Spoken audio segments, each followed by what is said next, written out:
going on YouTube? 907 Piper here.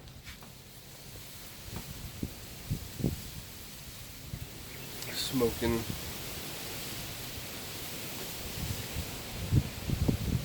my Morgan Bones. Come on, focus. Some cool grain. A nice wort. And this isn't one that I've actually handled a lot, so it's not coloring super fast.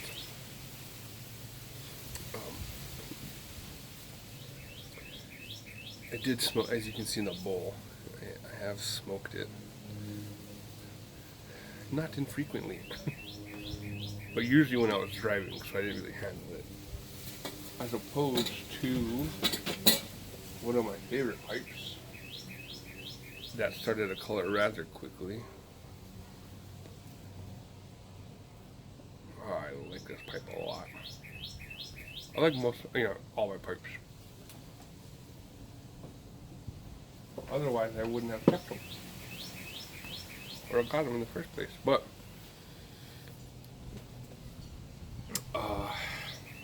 today, smoking English. Actually, excuse me. I think it's technically an American blend. It's a crossover blend. An aromatic English, if you will. I've done a review on this one. Smoked it a handful of times. I mean, you've seen the tin.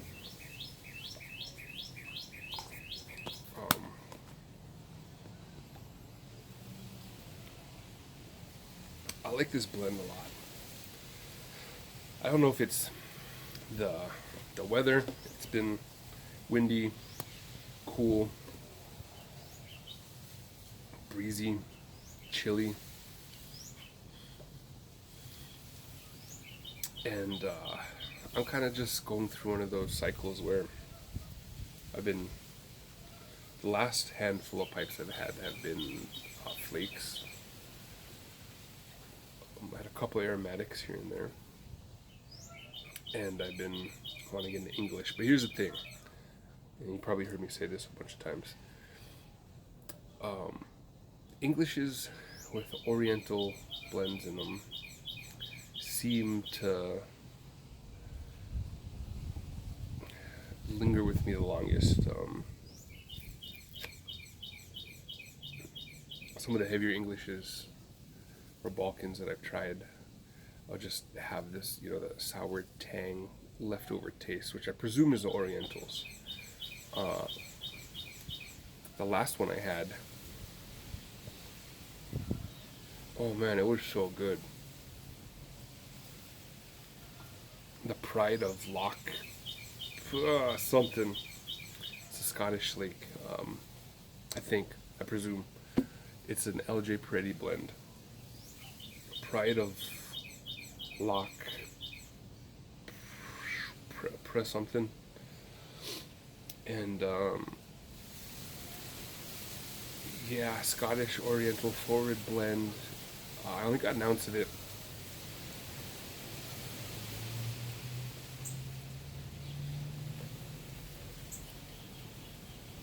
And I lit it up, and it tasted like a very kind of classic English blend, and I liked it a lot. I was craving English that day. I knew what I was going to grab, and I didn't do a video on it. I came out here and I was working on something on my workstation. And I was waiting for Carrie to come home, and I just remember smoking it, thinking, "Wow, this is delicious." So it was the first English. Well, maybe not. It might have been the second. Peter Stokovy's Luxury English. This is very mild. English, slightly aromatic, and no Orientals. That is an English that I'll chase the flavor. I'm not just sipping it here and there. I'm like smoking it, and I can push it a little hard sometimes. And sorry, shoulder shot.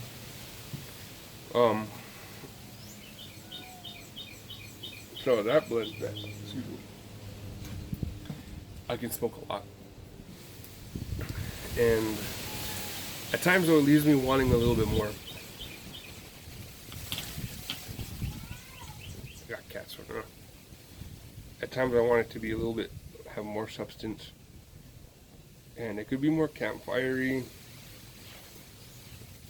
I just think that unless I'm wrong and it's the Latakia, I seem to get like this sour funk tanginess, which is kind of characteristic of Oriental leaf. And anyway, after I smoked that LJ Peretti blend and really enjoyed it, and I remember telling Carrie, I was like, man, I think this is like, I would buy a pound of this and just have it. It was delicious. I loved it. But then I couldn't sleep because I just tasted like sour campfire in my mouth. Sorry.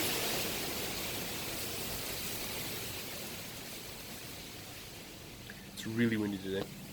I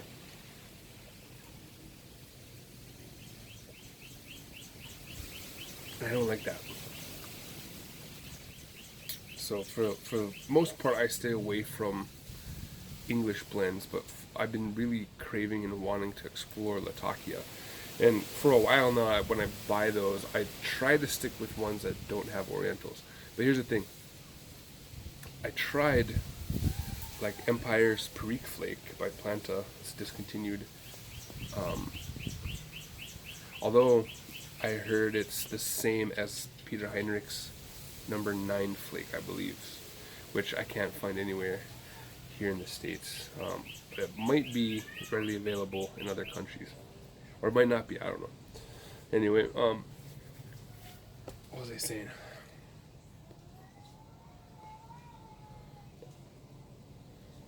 When I smoked it.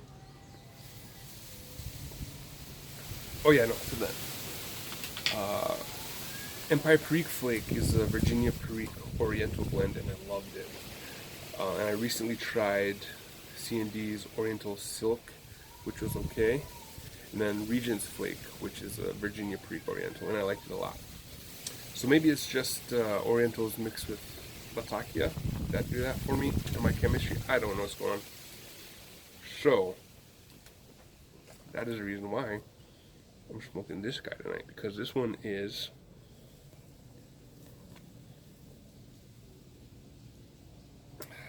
mature red Virginias, stoved burley, and aged Latakia with a hint of sweetness, and the sweetness is vanilla.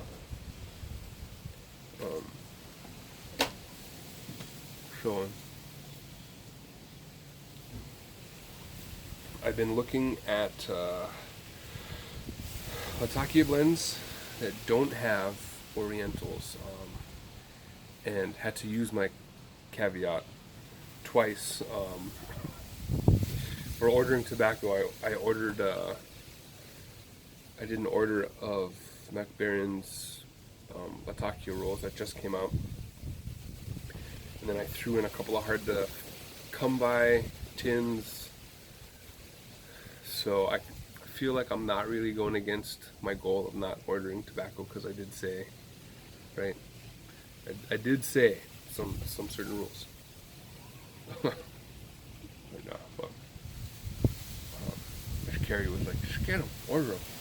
So I was like, "Deal." And then today, putting out 3 tins of some Samuel Gawith. So when those come in, I'll show you guys.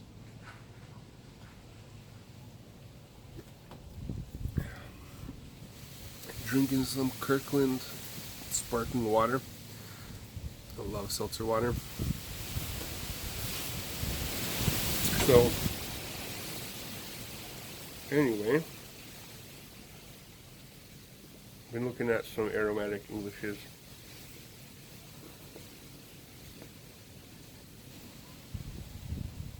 I did throw in a couple that aren't hard to find or aren't rare drops, but it came with the tins that were. Anyway, so I've been reading I was thinking of aromatic Englishes.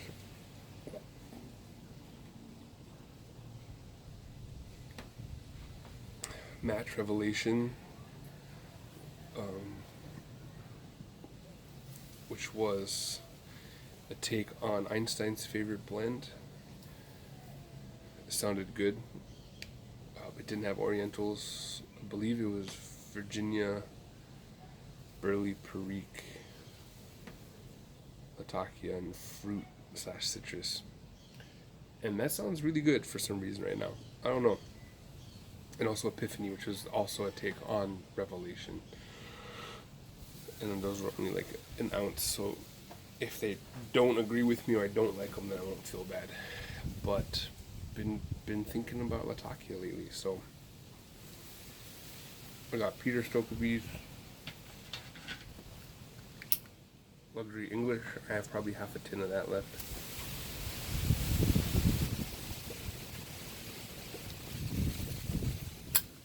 And then I have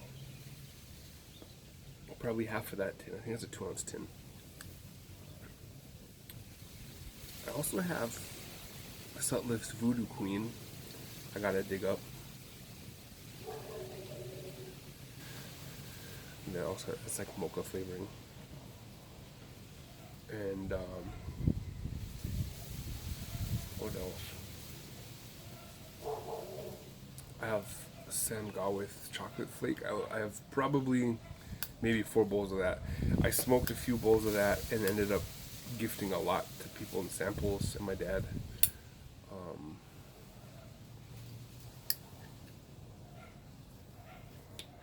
But he doesn't like Latakia. So maybe I'll get it back. We'll see.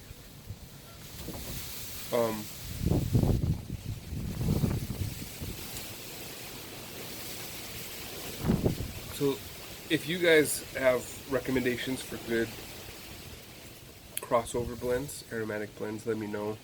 I had kind of the standard ones on my radar. C&D Sweet English, which sounds really nice for some reason. What are some of the others? Sweet English, Sutliff's 504 Aromatic English.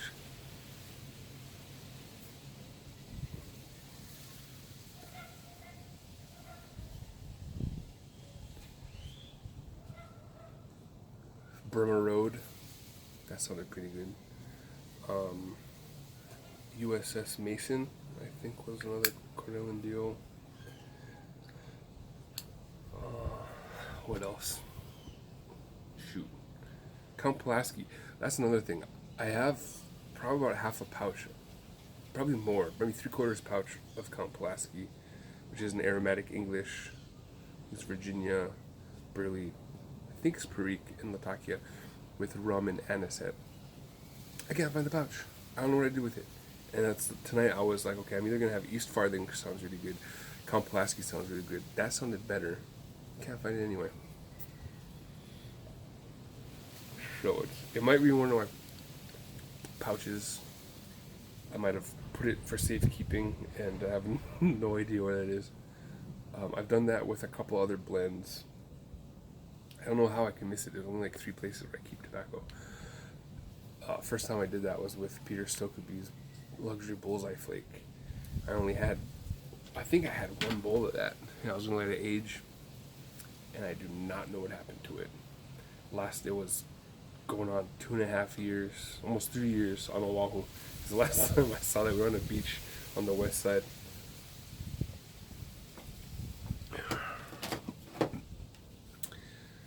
So the gremlins are around. They're taking stuff. I don't know.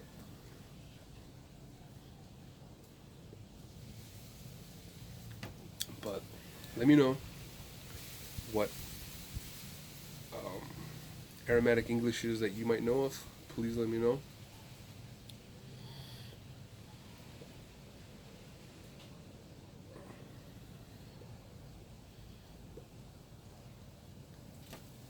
Eventually,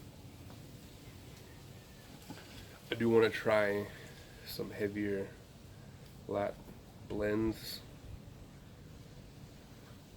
And a lot of these are considered like introductions to English blends, and I'm not.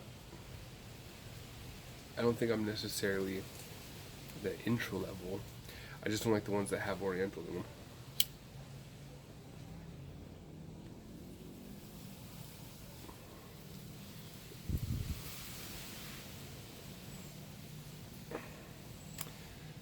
Yeah. On the plus side, I have accumulated a good chunk of English blends and samples, tins, that I will go through eventually. Some really high class ones that I'm sitting on. Because the last thing I want to do is get rid of something and then my tastes change or my moods change and I'm like, man, I really like Englishes now, that's all I want to smoke, like how I was with the Burleys, and be like, oh man, I gave all of my Englishes away. But anyway, there you go, rambled long enough. I was gonna do a video, but this one's long enough, so I might not film the next one. It's been a long week, it's not done yet. A lot of appointments I had to get done this month. Needless to say, it's been very busy. So tonight, I'm gonna have this is my palette warmer upper, and I'm gonna smoke this guy next. My other bones, the poker that I got from Cascadian Piper over on Instagram. And he barely smoked this. I mean, he had a rubber bit. I don't even think he needed it.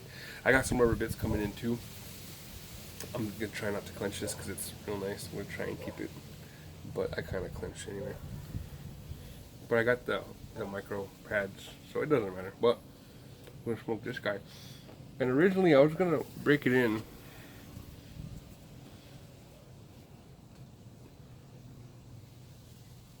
with some of Old Shenandoah Barrel Edition. This is Burley and Black Cavendish with, I think, a liquor topping. But I don't know if I want to break it in with that. I might just go like something that's straight Burley, maybe a Burley Flake or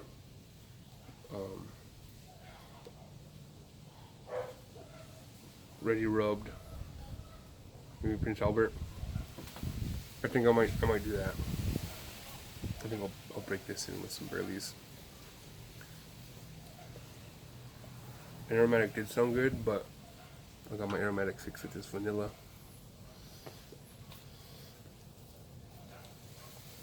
I really do like this blend, but anyway, I think, I'm sorry, it's been a long day. I didn't talk about that already. Crossover blends are really treated like intros, but I think I'm just one of those people that like them. I don't like the Orientals, and anyway, like I said earlier, I want to try some heavier lat blends. So we'll go from there. But I'm just gonna hang out here, try my other pipe in a little bit. I'm gonna finish my seltzer water. Enjoy this nice cool weather. I have a feeling it's gonna be a hot summer. And we have field work kicking up. That's gonna be, we got one project that's at least 3 months straight. So it'll take us through May when it starts getting hot. Anyway, I'll catch you guys later. Smoke something good, eat something better. Be safe out there. I love y'all. Take care. Catch you later.